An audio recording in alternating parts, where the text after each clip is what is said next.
अस्सलाम वालेकुम वरहमतुल्लाहि वबरकातुहू। तो अज़ीज़ तलबा व तालिबात, उम्मीद करता हूँ कि आप खैरियत से होंगे। तो आज हम इस वीडियो में गज़ल पर जो हमने नोट बनाया है यही पढ़ेंगे, ठीक है।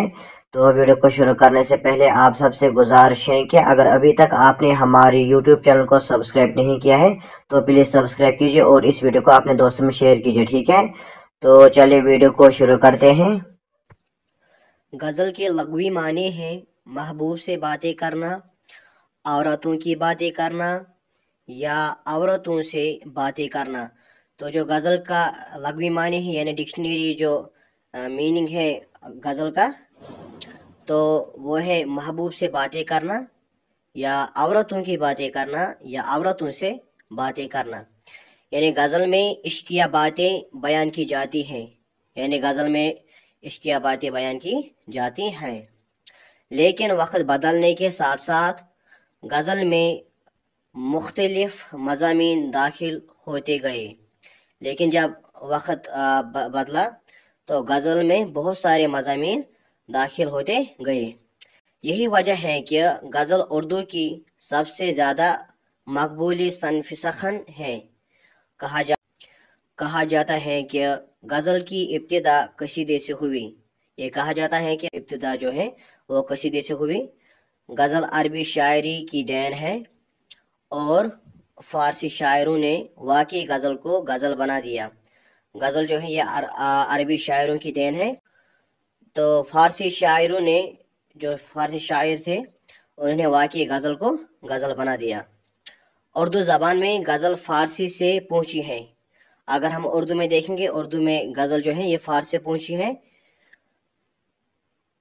गज़ल में न मौजू की कैद होती है और न अशार की कैद होती है। गज़ल में न मौजू की कैद होती है और न अशार की कैद होती है। आमतौर पर गज़ल में 5 से लेकर 19 अशार होते हैं। आमतौर पर हम जब गज़ल में देखते हैं तो गज़ल में 5 से लेकर 19 यानी 21 अशार होते हैं। तो इसी तरह गज़ल के पहले शार के दोनों मिसरे हम काफिया, हम रदीफ और हम बहर होते हैं और इस शार को मतला कहते हैं। गज़ल का जो पहला शार है उसे हम मतला कहते हैं। तो इसमें दोनों जो मिसरे हैं शार के जो दोनों मिसरे हैं वो होते हैं हम काफिया और उनमें होता है हम रदीफ और हम बहर। इसी तरह अगर गज़ल का दूसरा शार भी हम काफिया, हम रदीफ और हम बहर हो, अगर गज़ल का जो दूसरा शार होता है अगर उसमें भी हम काफिया, हम रदीफ और हम बहर एक जैसे हो तो इसको हुस्न मतला या ज़े मतला कहते हैं। तो उसे हम हुस्न मतला या ज़े मतला कहते हैं। इसी तरह से आगे पढ़ेंगे।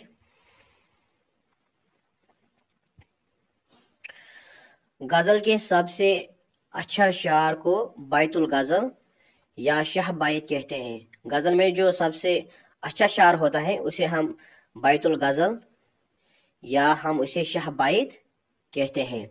गज़ल का हर एक शार एक मुकम्मल अकाई होता है। गज़ल में जो शार होता है वो एक मुकम्मल अकाई होता है। गज़ल के आखिरी शार को मक्ता कहते हैं। तो जो गज़ल का आखिरी शार होता है उसे हम मक्ता कहते हैं, जिसमें शायर अपना तखल्लुस इस्तेमाल करता है। जिसमें जो शायर होता है, जो शायर लिखने वाला होता है, तो वो अपना तखल्लुस इसमें इस्तेमाल करता है। तो इसी के साथ ये नोट मुकम्मल हुआ। उम्मीद करता हूँ कि आपको ये वीडियो पसंद आया होगा। तो अगर आपको ये वीडियो पसंद आया है तो इस वीडियो को लाइक कीजिए और अपने दोस्तों में शेयर कीजिए, ठीक है। तो मिलते हैं अगली वीडियो में, तब तक के लिए खुदा हाफिज़। अस्सलामु अलैकुम वरहमतुल्लाहि वबरकातुहू।